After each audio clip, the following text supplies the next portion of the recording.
को नमन है। ये सारी सृष्टि भगवान की है।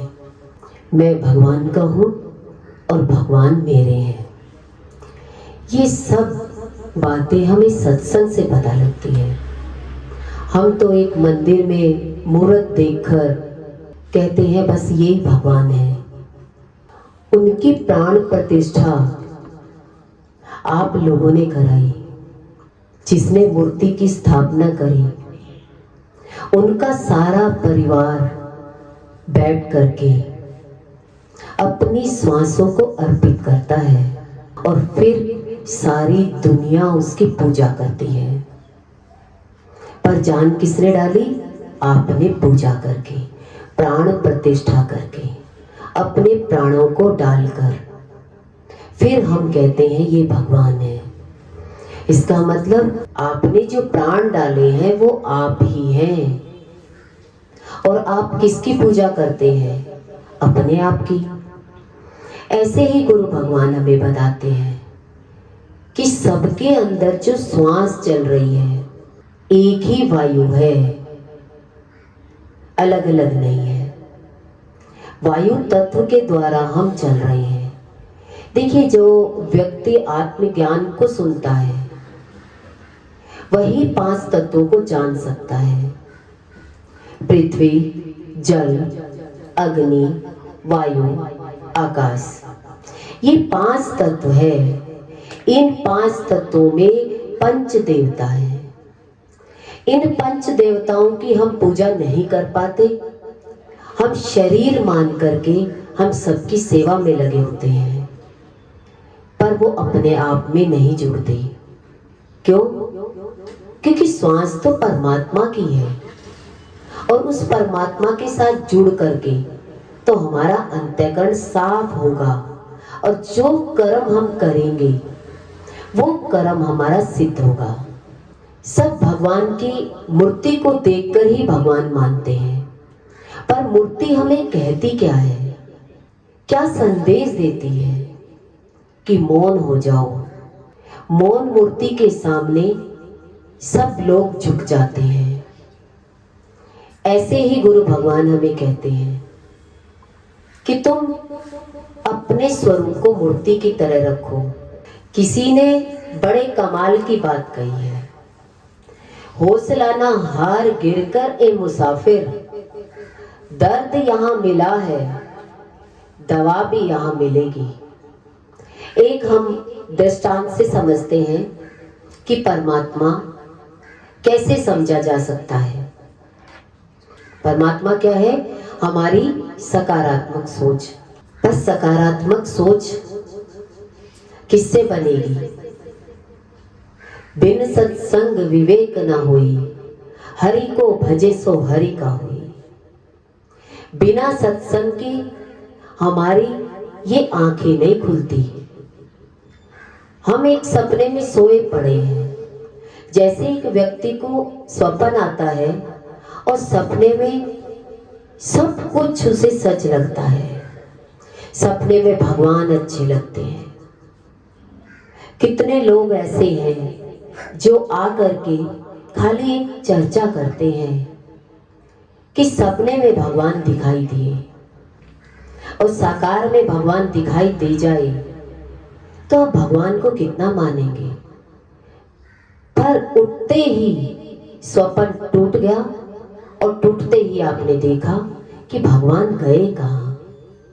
अच्छा, आप बताइए, एक बार किसी को भगवान के दर्शन हो जाए, क्या दोबारा वो किसी भी रूप को देखना पसंद करेगा?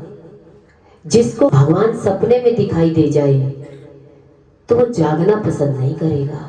वो क्या कहेगा? सपना ज्यादा अच्छा था। अब घर परिवार के जो लोग दिखाई दे रहे हैं ये तो बेकार है। अब सपने वाले भगवान अच्छे हैं आपके लिए या साकार घर में जो हमें रिश्ते मिले हैं या वो अच्छे हैं? अब सपने वाले भगवान आपके लिए गायब हो जाएंगे। आप क्या कहेंगे? परिवार पहले, सपना बाद में। पर जिंदगी भर व्यक्ति इसी संसार के, इसी शरीर के सपने की बात करता रहता है। बचपन खेल में खोया, जवानी नींद भर सोया, बुढ़ापा देख कर रोया। ये तीन रूपों को व्यक्ति देखता है, बचपन, जवानी और बुढ़ापा। ऐसे ही जीवन में ये 3 घंटे हैं जो हम एक शरीर भाव में अपना पूरा जीवन व्यतीत कर देते हैं। आंखों के सामने अच्छा भी देखते हैं और बुरा भी देखते हैं। ना तो अच्छा ही बना रहता है और ना ही बुरा ही बना रहता है, पर मन से अच्छा और बुरा देखता है और एक दिन जीवन निकल जाता है। और गुरु हमें आत्मज्ञान के द्वारा एक ही बात बताते हैं। जैसे अष्टावक्र ने राजा जनक जी को ज्ञान दिया, उनको ज्ञान चाहिए था। संसारी व्यक्ति को ज्ञान नहीं, बाहर का ही चाहिए। बाहरी रूप में सब कुछ अच्छा लगता है, पर अंतर में साफ नहीं है तो कोई भक्ति काम नहीं आती। गुरु कहते हैं घर वही अच्छा है जिसमें चाहे साथ समान ना हो पर प्यार हो, अंतर में प्रेम ना हो और बाहरी रूप से रिश्ते हो तो वो रिश्ते नहीं कहलाते। रिश्ता कौन सा अच्छा होता है? जो हमारे मन को साफ रखे। इसीलिए सबसे अच्छा रिश्ता है गुरु और शिष्य का। माँ के गर्भ में जब बच्चा होता है तो माँ उस बच्चे की स्वप्न लेती है, क्या होगा, बड़ी खुश रहती है। होने के बाद तो दुख ही देता है, पर गुप्त है तो बहुत प्यारा है। ऐसे ही परमपिता परमात्मा हमारे हृदय में गुप्त रूप में बैठ गए और वो सारी लीलाएं हमारे शरीर से देख रहे हैं कि आप हमें कितना याद करते हैं। किसी से कहो कि थोड़ी सी देर के लिए सत्संग में आया करो तो व्यक्ति क्या कहेगा, घर में बहुत काम है। सारी जिंदगी इंसान कर्म करता है और एक ही बात बोलता है कि मैंने अपनी सारी जिंदगी अपने बच्चों पर लगा दी, मिला क्या? लास्ट में व्यक्ति कहता है कुछ हाथ नहीं आता और किसी के हाथ नहीं आया। तभी इंसान एक सन्यासी की लाइन में आता है। बचपन आता है, जवानी आती है, वानप्रस्थ आश्रम आता है, ब्रह्मचर्य आश्रम आता है। पर ब्रह्मचर्य में व्यक्ति बाहर घूमता है। वानप्रस्थ में कहते हैं कि 50 के बाद 51 आ जाए, एक या वन की तरफ यात्रा कर लो, कि वन की तरह घर में रहो, कि 100 बार बच्चे पूछे तो एक बार जवाब देना, आप वानप्रस्थी हो गए हो, 50 से ऊपर हो गए हो। जवाब मांगे तो देना, नहीं तो मत देना, क्योंकि भगवान ने ये आश्रम बनाए हैं। आज इंसान 100 साल तक बच्चों को समझाता रहता है। कौन है जो समझना चाहता है? अपनी उम्र के हिसाब से सब समझते हैं, सब चलते हैं। एक रोड पर गाड़ी चल रही है, दूसरी गाड़ी टेढ़ी मेढ़ी चल रही है। आप अपनी गाड़ी पर ध्यान देंगे या टेढ़ी मेढ़ी चला रहे हैं उनके हिसाब से चलाएंगे? क्या करेंगे?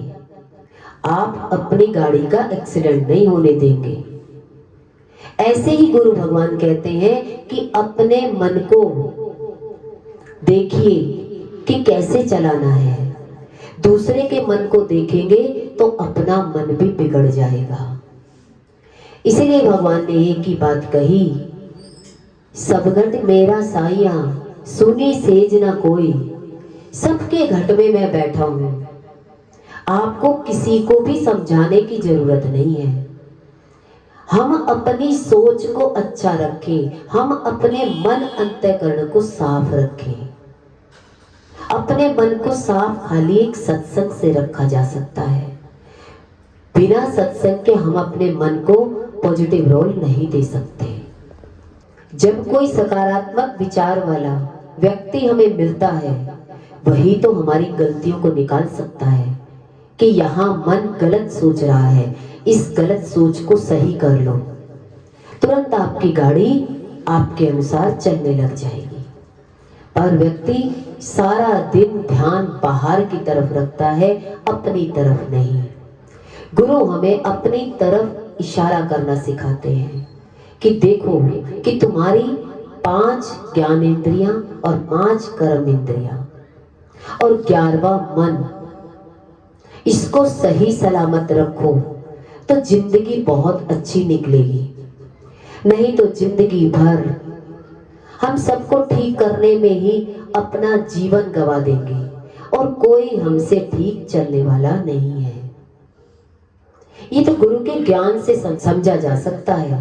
जब गुरु कहते हैं कि चलो ठीक है, आप समझा करके अपना जोर लगाकर देख लो। कितना भी जोर लगाइए, पर हर एक का मन भगवान के अनुसार चल रहा है। भगवान चला रहे हैं सबके मन को। दुखी करना है तो भी भगवान 1 सेकंड में आपके मन को दुखी कर सकते हैं। किसी का कोई विचार आपके अंदर आ जाए तो वो विचार ही आपके मन को दुख दे देगा। अब आपको बाहर तो कोई दिखाई नहीं दे रहा, पर अंदर से आप बहुत दुखी हैं। इसका मतलब कौन दुख दे रहा है?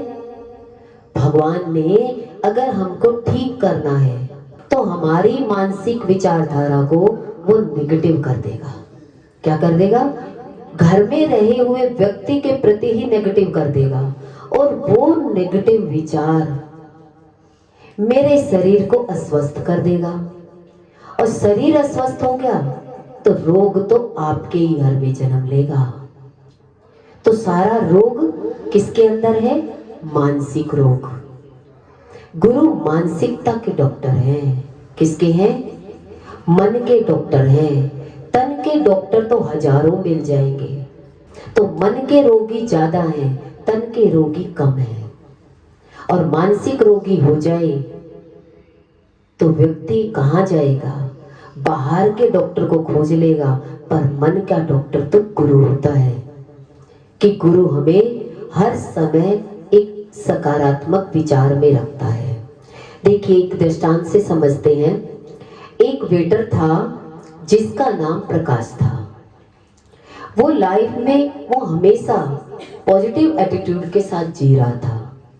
उससे पूछा जाता था कि आप कैसे हैं, तो कहता था मैं बहुत अच्छा हूँ। आपसे पूछा जाए तो आप क्या करेंगे?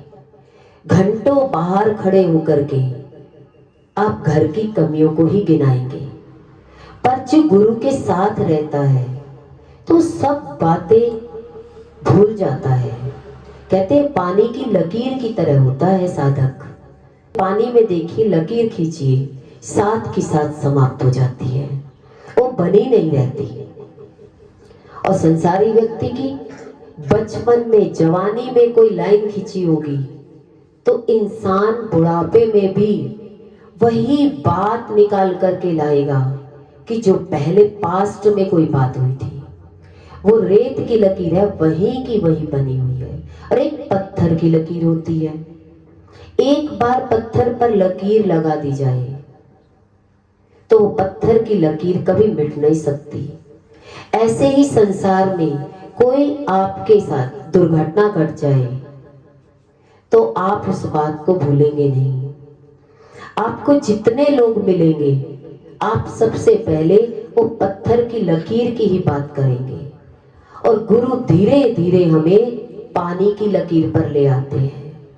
कहते हैं जो अभी बात हुई और अभी की अभी समाप्त हो गई। ऐसे ही हमें अपने मन को देखना है कि कोई बात हमारे जीवन में रुकी ना रहे। ऐसे ही ये वेटर था जो हमेशा सकारात्मक भाव में रहता था।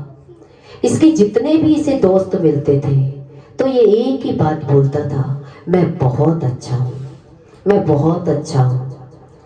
वो ऐसे ही एटीट्यूड के साथ जीता था। और उसे काफी लोग कहते थे कि तुम वेटर का काम करते हो। अरे वेटर का भी कोई काम होता है। सारी जिंदगी ट्रे लेकर सबके सामने खड़े रहो, पर उसे कोई बुरा नहीं लगता था। वो कहता था काम तो काम है, तुम्हें नहीं लगता कि कुछ और करना चाहिए? लोग क्या बोलेंगे, अरे ये छोटा काम क्या कर रहे हो, तुम्हें बड़ा काम करना चाहिए। तब वो कहता कि मुझे मजा आता है। क्या आता है? मुझे मजा आता है, मैं वही काम करता हूँ जिसमें मुझे मजा आता है। अब सबको घर में क्या मजा आता है? घर में रहने वाली औरतों को घर में कैसे मजा आता है? सारा दिन घर के काम में, और एक छोटा सा मोबाइल मिल जाए और टीवी मिल जाए, क्या होगा? जो सीरियल आते हैं वे एक दूसरे की कमी दिखाने के लिए आते हैं। उसी को देख करके व्यक्ति के कान में जो जाता है तो वो बाहर निकलेगा तो उसी सीरियल की बात करेगा। ऐसे ही हम घर में हम सारा दिन या कर्म की बात करते हैं, या हमारे साथ किसी रिश्तेदार ने कुछ बुरी तरीके से कर दिया या उसकी बात करते हैं। पर भगवान की बात कौन करता है? कोई नहीं कर पाता। पर ये अपने काम में मस्त रहता था, लोगों की बातों पर कम ध्यान देता था और अपनी जिंदगी पर ज्यादा ध्यान देता था। हम अपनी जिंदगी पर ज्यादा ध्यान देते हैं या बाहर के लोगों की तरफ ज्यादा ध्यान देते हैं? उल्टा होता है। वो अलग अप्रोच के साथ आगे बढ़ता था। देखिए, हमें गुरु ने 22 साल पहले सत्संग दिया और 22 साल से इसी सत्संग में लगते लगते अपने जीवन को कम से कम अपने आप को तो स्ट्रोंग रख पाए। हम दूसरे को कर ना पाए पर अपने आप को तो ताकतवर बनाए। कहते आज एक व्यक्ति ऐसा है, किसी ने घर में बोल दिया तो व्यक्ति इतना दुखी हो जाएगा, उसी समय फोन उठा करके दुख की बात, देखिए दुख की बात तुरंत भाई बहन बंधु जो भी होगा उसी समय पहुंचा देगा। पर अच्छी बात कितने पहुंचाओगे? अच्छी बात तो पहुंचाने के लिए समय ही नहीं होगा। तो कहते हैं कि सत्संग के लिए किसी के पास समय नहीं होता। मंदिर में कितनी देर खड़े होंगे आप? अगर मंदिर में सच में भगवान दिखाई देते हैं तो आपको मंदिर से वापस आना ही नहीं चाहिए, भगवान के पास ही खड़े हो जाना चाहिए। उनको बिना मांगे सब कुछ मिल रहा है तो आपको भी मिल ही जाएगा। पर किसी को भी विश्वास है कि ये भगवान है? अगर उनमें भी भगवान दिखाई दे जाए, जैसे मीराबाई को भगवान श्री कृष्ण में भगवान दिखाई दे गए, मूर्ति में भगवान दिखाई दे गए। कृष्ण की मूर्ति मिली थी मिट्टी की और माँ ने कह दिया ये तेरे पति हैं बस। फिर शादी भी हुई, सब कुछ हुआ, पर उनका पति कौन था? भगवान श्री कृष्ण। और उसी प्रेम में इतना प्रेम किया और उनके गुरु उनके पास आ गए। वो भक्ति में रोती रहती थी। एक कमी थी ज्ञान की। सब लोग बहुत भक्ति करते हैं पर ज्ञान नहीं होता। ऐसे ही मीराबाई बहुत भक्ति कर रही थी, भगवान प्रकट हो जाते थे पर रोती रहती थी, सेटिस्फेक्शन नहीं थी। सेटिस्फेक्शन किससे आएगी? ज्ञान से। उनके जीवन में इतनी भक्ति करने के बाद गुरु आए और गुरु ने उन्हें साक्षात्कार करा दिया और अपने घट में भगवान दिखा दिया। फिर उन्होंने कभी भगवान को बाहर नहीं देखा और उसी मूर्ति में वो खुद समा गई। ऐसे ही गुरु भगवान हमारे हृदय की सफाई करना चाहते हैं। कहते हैं हृदय की सफाई हो गई तो भगवान का प्रकाश आपके हृदय में ही आपको नजर आएगा। पर इंसान भगवान को सदा बाहर ही ढूंढता है और बाहर ढूंढते ढूंढते एक दिन जीवन निकल जाता है क्योंकि गुरु का ज्ञान नहीं है। देखिए कि इंसान जीवन में घर से जाता है तो उस एक बात कहता है क्या कि ये व्यक्ति जीवन से चला गया और इसकी आत्मा को शांति मिले। तो इसका मतलब आत्मा तो आज भी है और शरीर चला गया। जितने भी शरीर है वो सब रहने वाले नहीं है, सबकी डेट फिक्स है, सबको जाना है। आत्मा सत्य है, उस आत्मा की तरफ कोई जाना नहीं चाहता। इसीलिए कहा जाता है पहले आत्मज्ञान, बाद में तो ये सारी सृष्टि भगवान की है। पर हर व्यक्ति पहले बाहर को इकट्ठा करता है और एक दिन फिर सब कुछ इकट्ठा किया हुआ यही रह जाता है और खुद चला जाता है। पर ये सच का ज्ञान समझ में आ जाए तो व्यक्ति आत्मज्ञान से जुड़ेगा, अपनी आत्मा से जुड़ेगा। अपनी आत्मा में जुड़ना भगवान से जुड़ना है। आत्म साक्षात्कार कहते हैं साक्षात परमात्मा आपके अंदर में विराजमान है। कण कण में परमात्मा कहते हो। क्या आपका इतना बड़ा शरीर है तो क्या आपके शरीर में भगवान नहीं है क्या? सबसे पहले आपके शरीर के अंदर परमात्मा है। एक बुढ़िया माई थी, उसकी सुई घर के अंदर गिर गई थी। वो बाहर जाकर के सुई को ढूंढने लगी। एक व्यक्ति वहां से जा रहा था तो पूछने लगा, माता जी आप क्या ढूंढ रहे हैं? कहते हैं बेटा मेरी सुई गिर गई है, मैं 1 घंटे से ढूंढ रही हूं। तो वो व्यक्ति भी उसके साथ सुई ढूंढने में लग गया। दूसरा आया, दूसरे ने सोचा ये 2 लोग परेशान हो रहे हैं, इनसे मैं पूछूं क्या खो गया? कहते हैं मेरी सुई खो गई। 2 घंटे तक वो 3-4 व्यक्ति उसकी सुई को देखने में लगे रहे।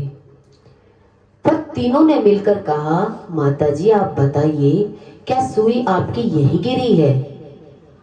तो कहने लगी, बेटा सुई तो अंदर गिरी थी, प्रकाश बाहर था तो मैं बाहर ढूंढने आ गई। ऐसे ही जीवन में हम बाहर भगवान को देख रहे हैं, पर भगवान कहाँ है? हमारे अंदर है। अंदर जाने का रास्ता सत्संग है। सत्संग के बिना हम अंदर मुड़ ही नहीं सकते। पर व्यक्ति को आदत पड़ गई है बाहर देखने की।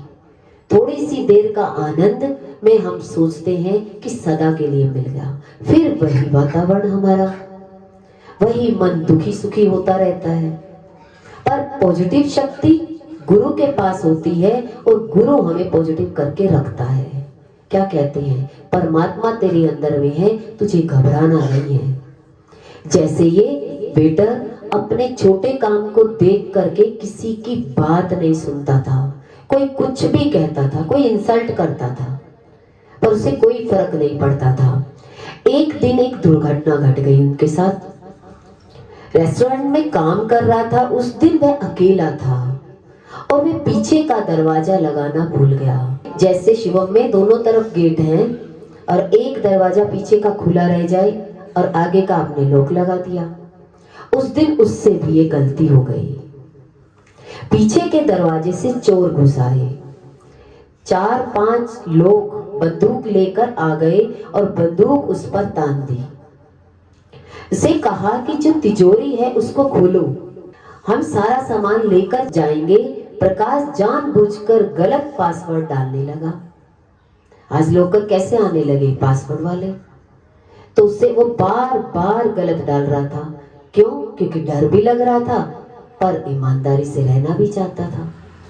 पर डर रहा था, हाथ पैर कांप रहे थे, गलत पासवर्ड डाल रहा था, तिजोरी खुल नहीं रही थी। चोरों को मालूम था कि इसे पासवर्ड मालूम है, क्योंकि रेस्टोरेंट में सबसे ज्यादा वफादार था ये, क्योंकि मालिक ने उसको सारा काम सौंप रखा था। उसे को पता है ये बता नहीं रहा है और वो गुस्सा होने लगे, गाली देने लगे और डर डर के गलत पासवर्ड वो डालता रहा। एक था उसने उसको गोली मार दी और गोली जाकर सीने में लगी और प्रकाश जमीन में गिर गया, बेहोश हो गया और ऐसा लगा मर ही गया। और चोर उसको मरते हुए देखकर भाग गए। इतनी देर में रेस्टोरेंट में जो काम कर रहे थे वो भाग कर आए और प्रकाश जमीन पर गिरा हुआ था, उसकी गोली लगी हुई थी। उन्होंने तुरंत उसे डॉक्टर के पास लेकर गए। 20-22 घंटे उसका ऑपरेशन चला। डॉक्टर ने उसकी जान बचा ली। 2-3 महीने इलाज चला और उसके बाद प्रकाश को डिस्चार्ज कर दिया गया। प्रकाश जब घर पर आराम कर रहा था तो उसी रेस्टोरेंट का मालिक उनसे मिलने आया और उनसे पूछा, प्रकाश आप कैसे हो? प्रकाश ने कहा मैं बहुत अच्छा हूं। मालिक ने कहा कि लाइफ में इतना सब कुछ हो गया और फिर भी तुम कह रहे हो बहुत अच्छा हुआ। कौन कहता है आज जिंदगी में थोड़ी सी कोई गलती कर दे इंसान पता नहीं क्या क्या भूल जाता है, पर वो क्या था, पॉजिटिव रहता था हर समय। देखिए फिर भी इतनी परिस्थिति आने के बाद भी खाली ज्ञान ही है, वो भी गुरु का। खाली ज्ञान आप पढ़ लो, पोथी पढ़ पढ़ जग मुआ, पंडित भाया न कोई, ढाई अक्षर प्रेम के पढ़े सो पंडित हुई। ढाई अक्षर गुरु है, साकार गुरु है, जो आपको ज्ञान दे करके अपने आप में टिकाता है। कहते बाहर कितनी भी आफत आ रही हो, बाहर आंधी चल रही हो, वो आंधी आपका कुछ नहीं बिगाड़ सकती। बाहर की बात आप मन में अंदर ना लेकर जाए तो कुछ नहीं बिगड़ेगा, कुछ ना बिगड़ेगा तेरा सतगुरु शरण आने के बाद। हर खुशी मिल जाएगी चरणों में झुक जाने के बाद। साकार गुरु के सामने ही झुकना झुकना होता है। मूर्ति के सामने तो व्यक्ति झुककर उठ जाता है, अहंकार में उठ जाता है। तेरे से बड़ा तो मैं हूं, तू तो बोल भी नहीं सकता, तू तो जान भी नहीं सकता, मुझे तो तुझे बताने आना पड़ता है और आंसर भी तू मुझे तुरंत नहीं देता। अहंकार में झुकता है और अहंकार में उठता है। सब कुछ अपनी नौकरी धंधा परिवार सब अच्छा लगता है, पर जितनी भी भगवान की मूर्ति है, भगवान श्री कृष्ण की देखिए, राम की देखिए, माता रानी की देखिए, सब मूर्ति का देखिए, स्वरूप देखिए, और उनके जीवन में क्या नहीं घटा। राम जी के जीवन में कितनी परेशानियां आई, पर हंसते हंसते अपना जीवन निकाल दिया। सीता जी के जीवन में देखिए, कोई काम बुरा नहीं किया था, उसको भी दुनिया ने नहीं छोड़ा, और हम तुम तो हैं क्या। वो तो साक्षात अवतार थे, वो हमें दिखाकर गए। इस धरती पर खाली दुख है, इस मृत्यु लोक में दुख ही दुख है, सुख नहीं मिलेगा, सुख तो खाली ज्ञान में है। राम जी भरी जवानी में जंगल में चले गए और संतों की नगरी में अपना समय बिताया।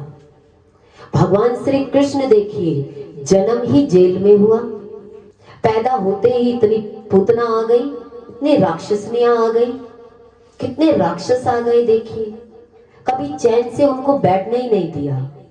और हम कहें कि हम सत्संग में चले, हमारे जीवन में कुछ ना आए। वे तो साक्षात भगवान के अवतार थे, तब उन्होंने दिखाया। देखो महाभारत का युद्ध, कुरुक्षेत्र के मैदान में पूरा गीता का ज्ञान दिया गया। व्यक्ति कहता है भगवान में चल रहे हो, परिस्थितियां आ क्यों रही है। पूरा गीता का ज्ञान जो आप कहते हो, हम गीता पढ़ते हैं, उस गीता में सब रिश्तेदार है एक दूसरे के, और एक दूसरे को मरवा रहे हैं। कौन खड़े हैं मरवाने के लिए? साक्षात भगवान श्री कृष्ण। अब आप गीता के ज्ञान को सही कहोगे या गलत कहोगे? अगर आप गीता के ज्ञान को सही कह रहे हो तो ये कभी मत सोचना कि घर में युद्ध ना हो। युद्ध तो सबके रहते हैं, पर युद्ध में ज्ञान बना रहे। लड़ाई में गीता का ज्ञान भगवान श्री कृष्ण अर्जुन को दे रहे हैं, और अर्जुन भगवान श्री कृष्ण से ज्ञान ले रहे हैं। साक्षात्कार करा दिया देखिए उस युद्ध के मैदान में। और हमारे घर में थोड़ा सा युद्ध हो जाए तो सबसे पहले क्या होगा? सबसे पहले मन क्या कहेगा? अरे सत्संग को छोड़ो, गीता का ज्ञान तो सत्संग में मिलेगा। खाली पढ़ने से बात नहीं बनेगी, समझेंगे तो बात बनेगी। पर व्यक्ति खाली एक पढ़ करके एक तरफ रखना चाहता है, समझना नहीं चाहता, चलना नहीं चाहता। जब भगवानों के साथ ऐसे हुए, माता रानी के साथ देखिए एक भैरव जुड़ा था। भैरव ने माता रानी का नाम रोशन कर दिया। अगर भैरव जीवन में ना होता तो माँ आज माँ नहीं कहलाती। तो माँ ने उस भैरव की पूजा कराई कि पहले जो मेरी पूजा करेगा वो भैरव की भी पूजा करेगा, उसके बिना मेरी पूजा नहीं लगेगी।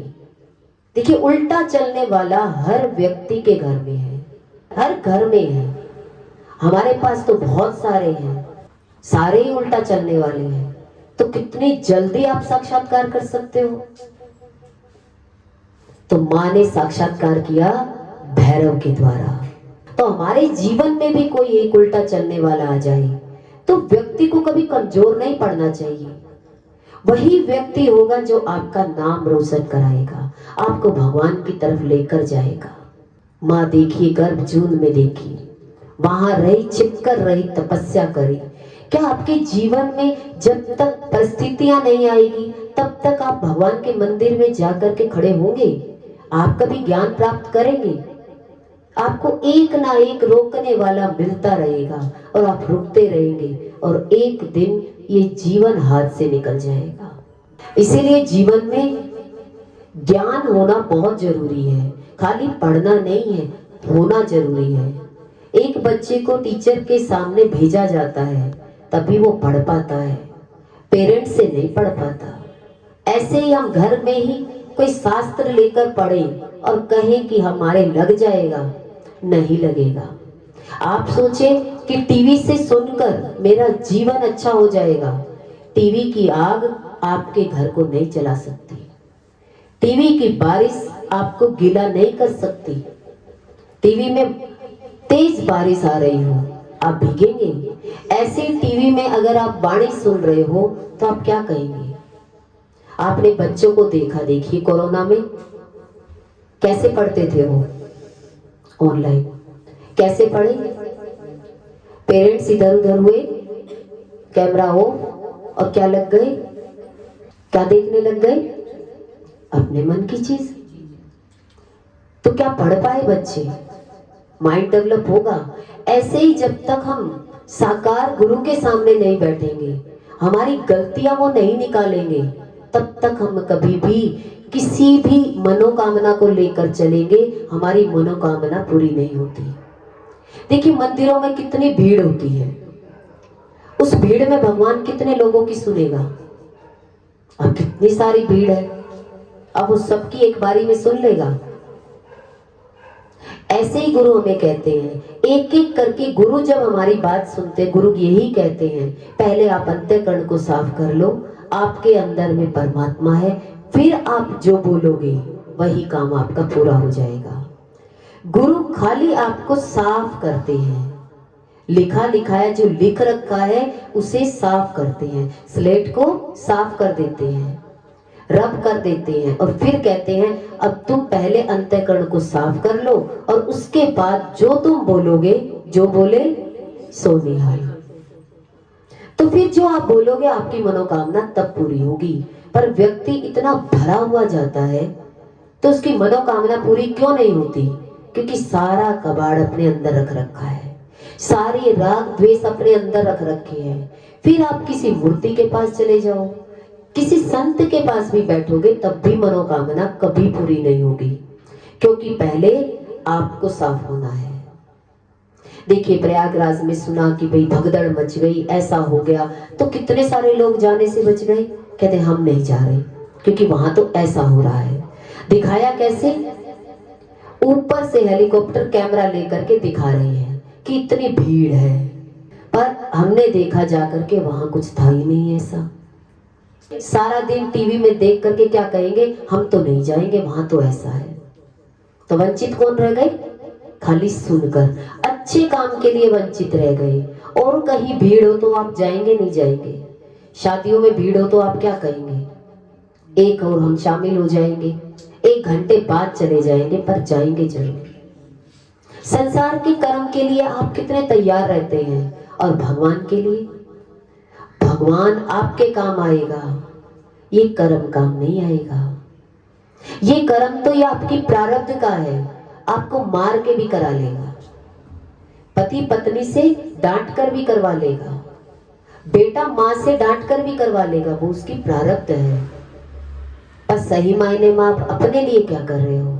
अपने लिए तो समय ही नहीं है, अपने आप के लिए सब कुछ कूड़ा कबाड़ अपने हृदय में भर लिया। और फिर हम चाहें कि भगवान हमें पसंद करे, तो भगवान किसको पसंद करेगा? सुदामा जी की दोस्ती किसके साथ थी? आपकी दोस्ती किसके साथ है? सुदामा जी सारा दिन हरे कृष्ण कृष्ण कृष्ण हरे हरे, हरे राम राम राम हरे हरे। हमें कौन मिलता है ऐसा करने वाला? आप रोड पर जाएंगे तो आपको सब बच्चों की बात पूछते हुए मिलेंगे, पति की बात करते हुए मिलेंगे, पर कोई भी भगवान की बात करता हुआ नहीं मिलेगा। तो भगवान की जिसके साथ दोस्ती होती है तो वो भगवान का ही नाम लेता है। तो भगवान सुदामा के लिए कैसे दौड़े? राजा थे वो और सुदामा के लिए दौड़ रहे हैं। प्रजा देख रही है भगवान श्री कृष्ण क्यों दौड़े जा रहे हैं। क्या हो गया भगवान श्री कृष्ण को? अरे ये तो राजा है, एक भिखारी के लिए दौड़ रहा है। पर भगवान श्री कृष्ण जानते थे ये दुनिया सुदामा को नहीं समझेगी, इसका मेरे से कितना प्रेम है। दो दिल एक हो गए थे, उनके लिए दौड़ते हैं। ऐसे ही भगवान भी अगर मंदिर में जाकर खड़े होते हैं तो रोज जाने की जरूरत नहीं है। रोज बच्चे को पढ़ने के लिए भेजो, मंदिर में जाने की जरूरत नहीं है। मंदिर के भगवान आपके हृदय में प्रकट हो जाएंगे, पर ज्ञान होना बहुत जरूरी है। बिना ज्ञान के मंदिर साफ नहीं होता। मन क्या है? बिना सत्संग के मन साफ होता है क्या? तो मंदिर तो गंदा पड़ा है और चाहते क्या हो? मेरे हृदय में भगवान प्रकट हो जाए। तो भगवान क्या कहते हैं? पहले अपने मन मंदिर को साफ करो, पहले गुरु की शरण में जाओ। गुरु आपके मंदिर को साफ करेगा, तब आपके अंदर में भगवान की प्राण प्रतिष्ठा होगी, तब ये प्राण शुद्ध होंगे। पर व्यक्ति सारी जिंदगी प्राण को शुद्ध नहीं करता। प्राण तो दुखी रहते हैं और दुखी प्राणों में क्या होगा? जो आप सोचेंगे सामने दुख प्रकट हो जाएगा। पर हर व्यक्ति को कैसे रहना चाहिए? सकारात्मक विचार के साथ। बाहर कितनी भी आंधी तूफान आए मेरे मन में नहीं आएगा, मेरे मन को कोई फर्क नहीं पड़ेगा। जब व्यक्ति के मन को कोई फर्क नहीं पड़ेगा तो आंधी तूफान बाहर रह जाएंगे, थोड़ी सी देर के बाद शांति का माहौल बन जाएगा। और शांत मन में ही ज्ञान ठहरता है।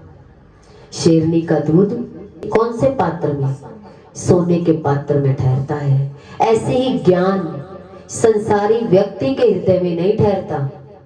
अभी सुनोगे, अभी भूल जाओगे, उठकर जाओगे, बाहर तक कुछ याद नहीं रहेगा, क्योंकि ज्ञान बहुत पवित्र होता है। ज्ञान को ठहरना, ज्ञान को लगाना जीवन में बहुत मुश्किल है, हर एक के बस की बात नहीं है। किसी भी संत के देखे होंगे, भीड़ चाहे भले लाखों में हो, शिष्य एक या दो मिलेगा। शिष्य कितने मिलेंगे? एक या दो, इससे ज्यादा नहीं मिलेंगे।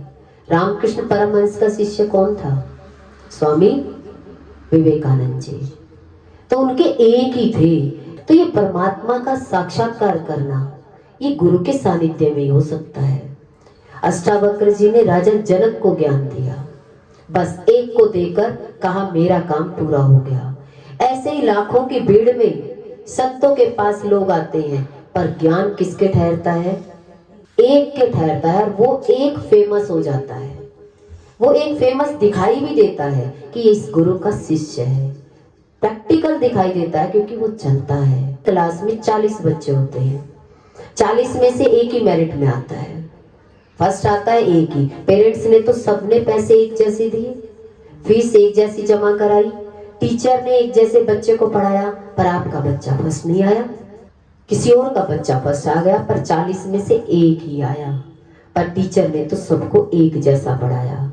ऐसे ही सब लोग गुरुओं के साथ भी जुड़े हुए हैं, पर जीवन क्यों नहीं बन पाता? क्या कारण है? क्योंकि मन नहीं लगता, मन को ठहराते नहीं है, ठहराव नहीं लाते।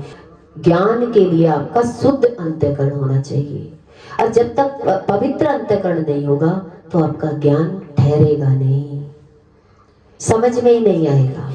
आप अपने आप आजमा कर देखना कि मैंने सुना तो क्या हम लगा पाए उसको?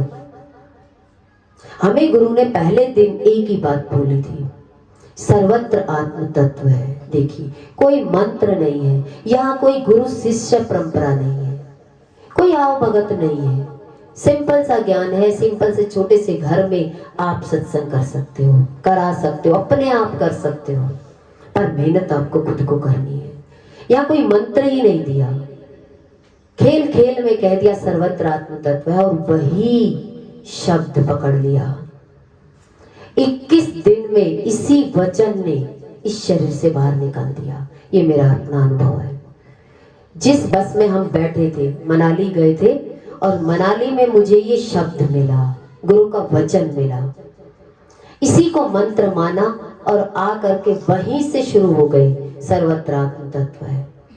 20 दिन के अंदर में गुरु भगवान ने बाहर निकाल करके दिखा दिया कि आप कौन हैं। जब वो करंट की शक्ति, अंदर जो करंट है उस बाहर के करंट से जुड़ जाता है तो कहते हैं आत्म साक्षात्कार हो गया। हमें तो इसका भी नहीं मालूम था। 6 महीने बाद गुरु को बताया कि ऐसा हुआ था, तो गुरु ने बताया कि ये क्या था। उस नाम को देना ठीक नहीं है, पर वो अनुभव का विषय है। तो शब्द कोई भी हो सकता है, एक शब्द, ये नहीं कोई मंत्र से ही आपको सब कुछ होगा। आपको जो गुरु का वचन अच्छा लगे वो जीवन में आजमा लो। या तो यही आजमा लो, है ही भगवान, या ये आजमा लो जो मैं घर में काम कर रहा हूँ कि मैं भगवान की पूजा पाठ कर रहा हूँ। सुबह उठो तो क्या कहो, भगवान आपके लिए घर साफ कर रहा हूँ। भोजन बना रहे हैं, भगवान आपके लिए बना रहे हैं, आपके बच्चों के लिए बना रहे हैं। तो इस तरीके से गुरु ने हमें ज्ञान दिया कि सर्वत्र भगवान दिखाया कि सब जगह परमात्मा है। आप घर में 4 लोगों में देख लो, है ही भगवान। जो कर्म करो बस है ही भगवान। भगवान का मानकर कर्म करते जाइए, जीवन बहुत अच्छा होगा। आपको कुछ मंत्र की, यंत्र की, किसी चीज की जरूरत नहीं है। जब तक साक्षात्कार ना हो तब तक आप सत्संग में जुड़े रहिए। जब तक बच्चा खुद से स्टैंड ना हो जाए तब तक उसे कॉलेज, स्कूल जाना ही पड़ता है। जब स्टैंड हो जाता है तो कहते हैं अब स्कूल जाने की जरूरत नहीं है। पर आजकल सभी लोग क्या हैं, सत्संग कैसे लेना चाहते हैं, 1 हफ्ते में 1 बार आ जाए, महीने में आ जाए। आप अपने बच्चे को महीने में 1 बार स्कूल भेजिए, आपका बच्चा क्या करेगा? 25 साल बाद आपका बच्चा कुछ नहीं बनेगा, जिंदगी भर आपको करके देना पड़ेगा। ऐसे ही हमारा जीवन हाथ से निकल जाता है। ये मानव चोला मिला है आपको, 84 लाख योनियों के बाद ये जीवन मिला। 84 लाख योनियों में तो मनमानी की, जो मर्जी आया वही किया, पर अच्छे कर्म नहीं कर सकते। अच्छा कर्म खाली मानव चोले में आकर कर सकते हो, वो है गुरु का ज्ञान सुनना और गुरु का ज्ञान बांटना, अपने जीवन को धन्यभागी बनाना। पर अपने जीवन को धन्यवाद से कौन भरता है? 60 साल में व्यक्ति कहता है कि मैंने जीवन भर कमाया। नारियों से सुनो तो क्या कहेंगी, हमने सारा जीवन बच्चों में लगा दिया, मिला क्या? आज बच्चे हमारे नहीं है। सारी जिंदगी बस यही शब्द निकलता है और यही मंत्र बन जाता है। यही मंत्र है सबके पास, किसी के पास खड़े हो जाओ यही मंत्र सुनाता है। पर अगर गुरु का मंत्र ले ले तो जीवन कैसा होगा? जीवन हमारा बहुत अच्छा हो जाएगा। कहते हैं ना कि जैसे एक टीवी है, टीवी का रिमोट आपके हाथ में हो तो आप चैनल कौन सा चलाएंगे? आपके हाथ में है। और आपने अपना रिमोट कंट्रोल दूसरे के हाथ में दे दिया तो दूसरे ने कुछ बोला और आप दुखी हो गए, तो इसका मतलब रिमोट किसके हाथ में है?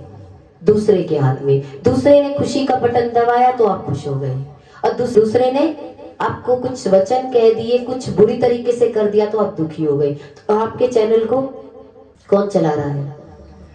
आपका रिमोट कंट्रोल किसके हाथ में है? अपने हाथ में होना चाहिए, बच्चों के हाथ में होना चाहिए, पति के हाथ में होना चाहिए, किसके हाथ में होना चाहिए? अपने मन का रिमोट कंट्रोल अपने हाथ में होना चाहिए। मैं अपने मन को दुखी नहीं करूंगी, चाहे कुछ भी हो जाए, कि हम अपने मन को स्वस्थ रखेंगे, हम बीमार नहीं करेंगे। आप 10 लोगों को दर्द बताएं या 5 रुपए की टैबलेट ले और उसको खा करके शांत हो जाए, पर क्या करेंगे? उसको मंत्र बना देंगे कि मेरे शरीर में कितनी तकलीफ है। गुरु हमें कहते हैं शरीर में तो तकलीफ हमेशा बनी रहती है, अगर मेरा मन भगवान में लग जाए तो इंसान सारे दर्द को भूल जाता है। मीराबाई के जीवन में कितने दुख आए देखिए, घर वालों ने कितना दुख दिया, जेठ ने भी दुख दिया, पूरे परिवार ने दुख दिया देखिए, पर वो कभी दुखी नहीं हुई। एक दिन वृंदावन चली गई और भगवान के धाम में वास किया। तो कितने भक्त हुए हैं, उन भक्तों की कथा पढ़िए, कथा पढ़कर समझिए, हम भी उनमें से एक हैं। हम भी भगवान के भक्त बनना चाहते हैं, कम भक्त नहीं। भगवान की तरफ से व्यक्ति क्या है, कम भक्त है या भक्त है? भगवान की तरफ से व्यक्ति क्या बोलता है, कम भक्त है। तो क्या हुआ, इसको जोड़ेंगे तो क्या कहलाएंगे, कम भक्त। तो आप कम भक्तों की गिनती में आते हो या भक्तों की गिनती में आते हो? बोलिए, अपने आप को कौन सा नाम दोगे, बताइए? भक्तों की गिनती में।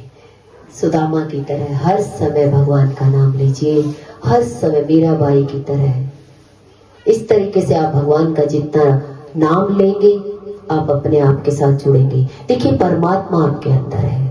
बच्चा पढ़ लिख करके बन जाता है तो कहते हैं अब तो मैं अपने आप कमा लूंगा, अब मुझे ना टीचर की जरूरत है, ना पेरेंट्स की जरूरत है। विदेश जाकर के अपने जीवन को बहुत अच्छे से संभाल लेता है।